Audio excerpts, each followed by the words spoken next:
Hello guys, welcome to another video of stock market. Friends, Shridhar spinners limited का जिस IPO का आज day 3 का सब्सक्रिप्शन ऑफ इन्होंने जानेंगे। लाइव सब्सक्रिप्शन जीएमपी ना चल रहा है, परफॉर्मेंस का चल रहा है, लास्ट डे तो फाइनल डिसीजन क्या ले।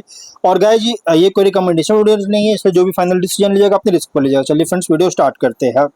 तो गाइस, आईपीओ 23 को ओपन हुआ था, 25 आज क्लोज किया जा रहा है। 1 जुलाई listing date 10 rupees, face value 51 to 53 rupees का, प्राइस बैंड 2000 शेयर्स की, lot size, fresh capital, book build IPO 31 crore, issue size 57.9 lakh shares issue किया गया। Market share and stock broking market maker NSE SME पे लिस्टिंग किया जा रहा है। Allotment date रखा गया 29 जून का, 30 को रिफंड रिलीज किया जाएगा, शेयर्स डीमैट अकाउंट में क्रेडिट होगा। ऑफर दिया गया क्यूआईबी, एंकर इंक्लूड नहीं करेंगे। 18.6 small, big HNI 9.3, small HNI 4.7, retail 32.7% offer दी गई है।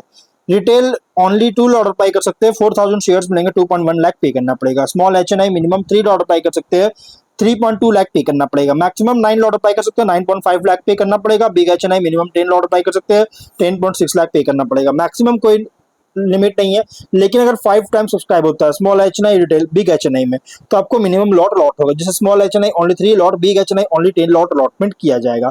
एंकर से 8.6 करोड़ का फंड रेज कर चुका है। लेकिन अगर सब्सक्रिप्शन की बात करें तो 2 डे सब्सक्रिप्शन अगर देखा जाए तो गाइज कंपनी जो सब्सक्राइब किया गया अगर देखा जाए तो यहाँ पे गाइज कंपनी के सब्सक्रिप्शन है 2 डे सब्सक्रिप्शन अगर देखा जाए तो यहाँ पे जो सब्सक्राइब किया गया है लगभग क्यूआईबी से, देखिए बाकी क्यूआईबी और रिटेल में अंडर सब्सक्राइब, बाकी कैटेगरीज में एचएनआई में बहुत ही स्ट्रॉन्ग सब्सक्राइब है।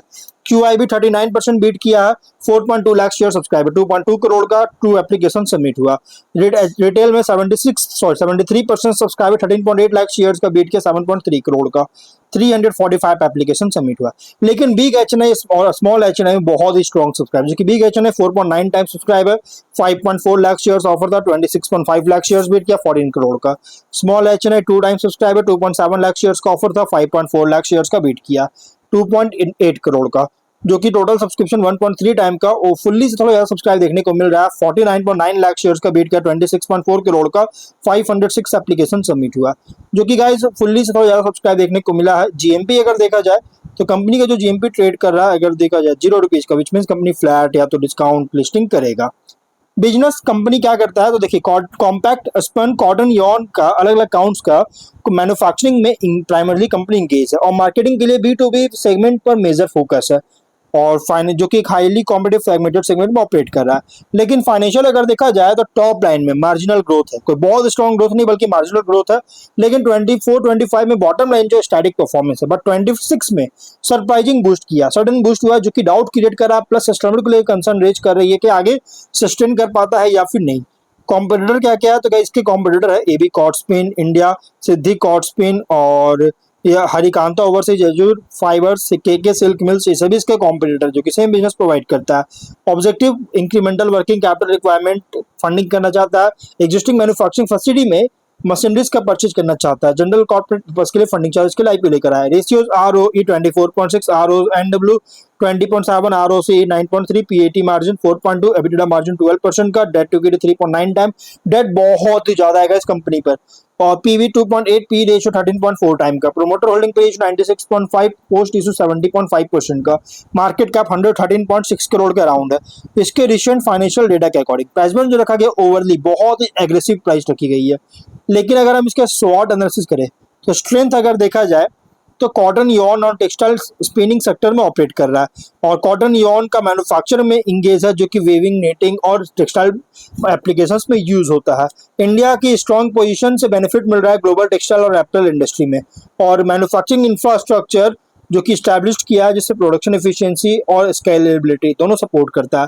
लॉन्ग स्टैंडिंग रिलेशनशिप है टेक्सटाइल मैन्युफैक्चरर और फैब्रिक प्रोड्यूसर के साथ, और डिमांड ग्रो कर रही है डोमेस्टिक और एक्सपोर्ट टेक्सटाइल मार्केट्स में से, जिससे बिजनेस ग्रोथ सपोर्ट करता है।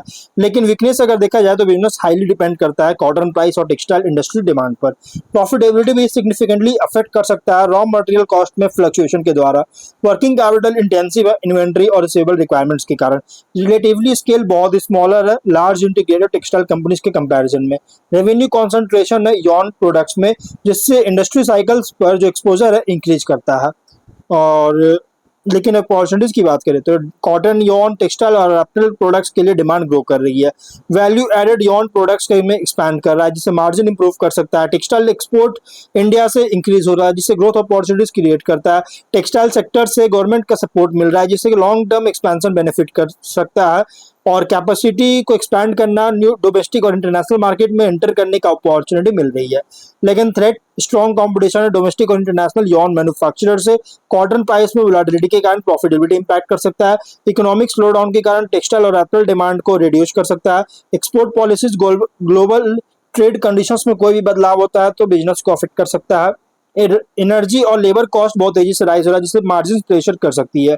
पीयर कॉन्टेक्स्ट में अगर लार्ज इंटीग्रेटेड टेक्सटाइल कंपनीज के कंपैरिजन देखा जाए तो ऑपरेट कर रहा है जो specialised cotton yarn manufacturer. Other spinning mills के अगेंस्ट देखा जाए product quality, manufacturing efficiency, customer relationship पर compete कर रहा है। इन्वेस्टर के लिए आईपी रिप्रेजेंट कर रहा है textile and Yon manufacturing sector play, जहां ग्रोथ डिपेंड करता है कॉटन अवेलेबिलिटी, टेक्सटाइल डिमांड और एफिशिएंट कॉस्ट मैनेजमेंट पर। तो ओवरऑल अगर बात करें guys, देखिए आईपीओ जो थोड़ा रिस्की है, लेकिन हाँ ये प्योर लॉन्ग टर्म आईपीओ, इसलिए जो भी फाइनल डिसीजन लीजिएगा अपने रिस्क पर लीजिएगा। ये कोई रिकमेंडेशन वीडियो नहीं, तो गाइस वीडियो यहीं पर एंड करता है। अगर कोई डाउट है कमेंट बॉक्स में पूछे। मिलता है नेक्स्ट वीडियो में। Till then bye bye.